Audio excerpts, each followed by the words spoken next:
Vigilance and enforcement ఇచ్చిన నివేదిక, వీటి నేపథ్యంలో శాసనసభ బడ్జెట్ సమావేశంలో శ్వేతపత్రం సాగునీటి ప్రాజెక్టుల మీద విడుదల చేయడమే కాకుండా జరిగిన అవినీతి మీద పూర్తి స్థాయిలో చర్చ చేపట్టాలి అని చెప్పి ఉత్తమ్ కుమార్ రెడ్డి గారు ప్రభుత్వం దృష్టికి తీసుకొస్తే ప్రభుత్వం కూడా ఆమోదించి ఈ బడ్జెట్ సమావేశాలలో ఆ చర్చకు మేము మొదలు పెడదాం అనుకున్నాం.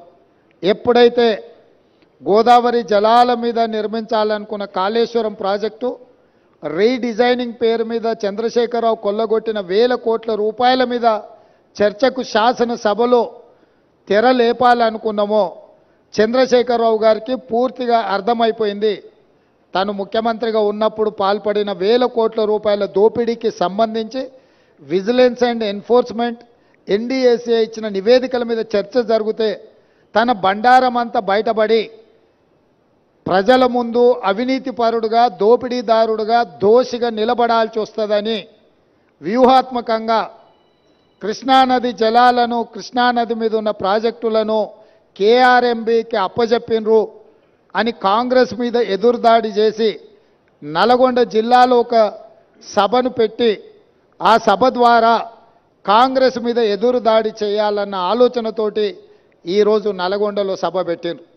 ఇవాళ నల్గొండ సభలో వారు ఎంత శుద్ధపూసలాక మాట్లాడుతుండే అంటే ఇక సత్యహరిచంద్రుడే ఇంకో అవతారం ఎత్తి చంద్రశేఖరరావు రూపంలో జన్మెత్తిండు.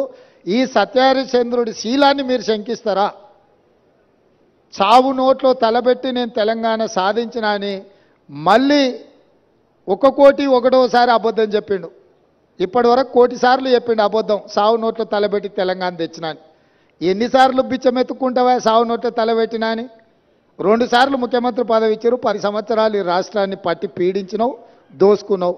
ఇంకా కూడా సావు నోట్ల తలకాయ పెట్టినా సావు నోట్ల తలకాయ పెట్టినా అని మాటలు చెప్తున్నావు. సావు నోట్ల తలకాయ పెట్టిన చంద్రశేఖరరావు శాసనసభలో నీ అవినీతి మీద చర్చ పెడితే నువ్వు నిజంగా సత్యహరిచంద్రునివే, సత్యహరిచంద్రునికి మరో జన్మని ఎత్తినోడు అయితే అక్కడ వచ్చి కూర్చొని మాట్లాడేది ఉండే. మేమేమడిగినాము? అయ్యా కృష్ణానది జలాల మీద శాసనసభలో ఏకగ్రీవ తీర్మానం చేసి కేంద్ర ప్రభుత్వం ప్రాజెక్టుల స్వాధీనానికి చేస్తున్న ప్రయత్నాన్ని అందరము తీర్మానం పాస్ చేసి కేంద్ర ప్రభుత్వ విధానాలను వ్యతిరేకిద్దాం రమ్మని మేము అడిగినాం. మీరు రాలేదు. కేంద్ర ప్రభుత్వానికి కాంగ్రెసే అప్పచెప్పిందని అబద్ధాలు నువ్వు చెప్తే